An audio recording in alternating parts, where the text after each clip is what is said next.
So now behind me we have Trinity College, Oxford, not to be confused with Trinity College of Music, which no longer exists, I know, because I went there. It's now called Trinity Laban. From here we have people of note George Butterworth, who was born in 1889 and died in 1916, again in World War I. He particularly wrote a lot of songs that are very nice, and it's a shame that he kind of died in action, because otherwise he would have produced some very, very exciting work. He would have been in the English Nationalist School.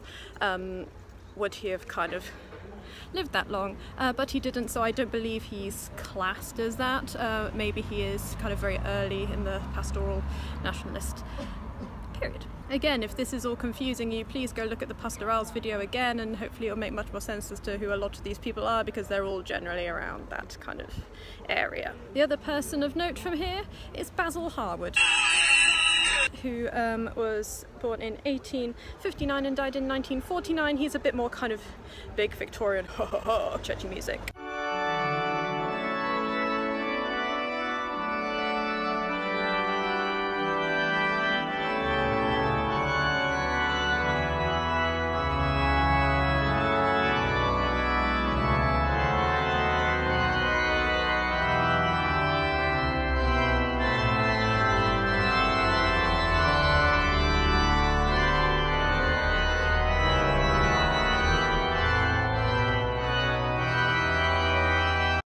I just realised when talking about Parry I did not discuss what anthems are. So, anthems are a piece that's kind of for the choir to show off.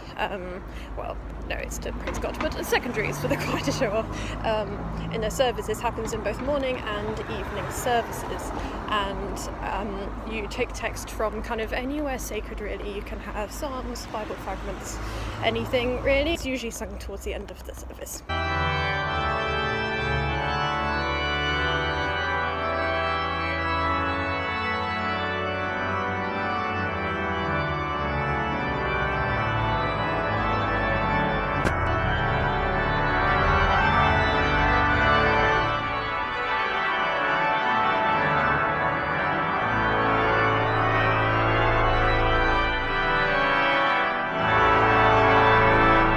The final college on our journey today is Worcester College. So people of note from here are Edmund Rubbra. He didn't study here, but he was head of music here. He's again part of the English Nationalist School, wrote lots of anthems and stuff, and he has a funny name, Rubbra.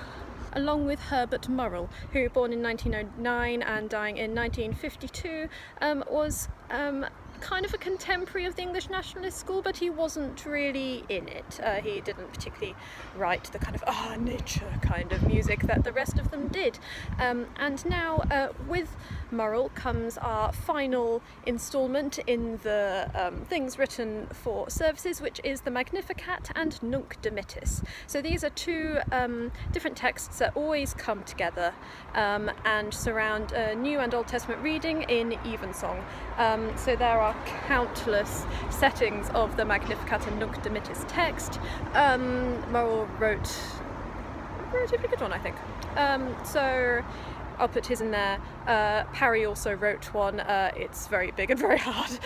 If you've listened to any of the other Parry, it's in keeping with the rest of his things.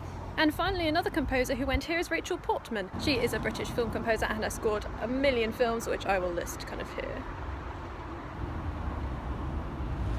Very successful, one of only 3 women to have won any kind of film scoring awards.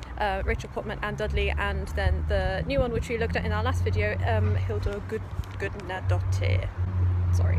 Another kind of interesting thing to note is that here in Worcester they also have tons and tons of very pretty kind of natural landscapey gardens at the back. I've been in there before, so I will attach some photos after. But it's interesting that Rubbra went here, was very like, yes, nature, and was also surrounded by nature, despite being in the city.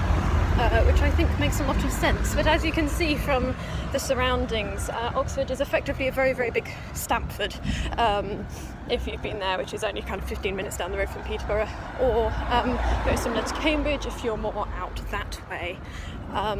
So it's still very beautiful, and there are lots of green areas despite the fact it is a city. It's a relatively small one. I mean, I've walked through basically the whole of the centre of Oxford today, so that's quite nice. Yes, we have one more stop on our tour, which is thankfully kind of the end of our journey back right now.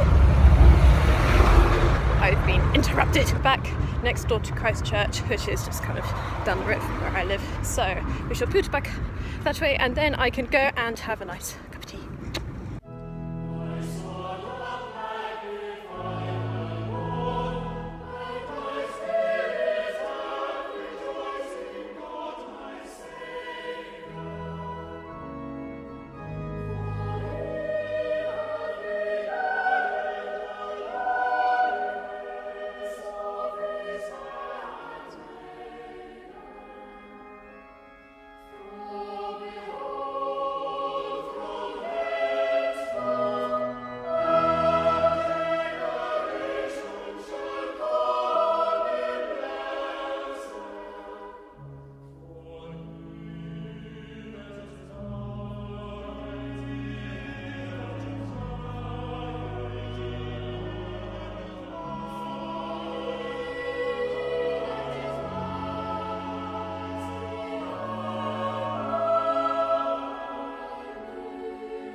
Finally, it wouldn't really make sense to do this whole composer's music tour if I didn't actually go to the music faculty, which is right next to Christchurch, so that's super duper useful.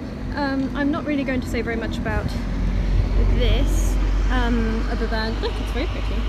Some pink flowers down there too, and yeah, I hope you've all enjoyed the video being filmed on my phone of my many chins. I hope that's been useful. I hope you've enjoyed the introduction to different types of pieces being written for services, Anglican services, which is again an important part of our musical history. I didn't include everything. There are a couple of bits and bobs like hymns and psalms and things which aren't as interesting artistically, so I haven't really included them, but hopefully you've got a little bit more of an idea of the kind of thing that goes on, and also you've enjoyed a little bit of outdoors, even if it is just through the screen and through me.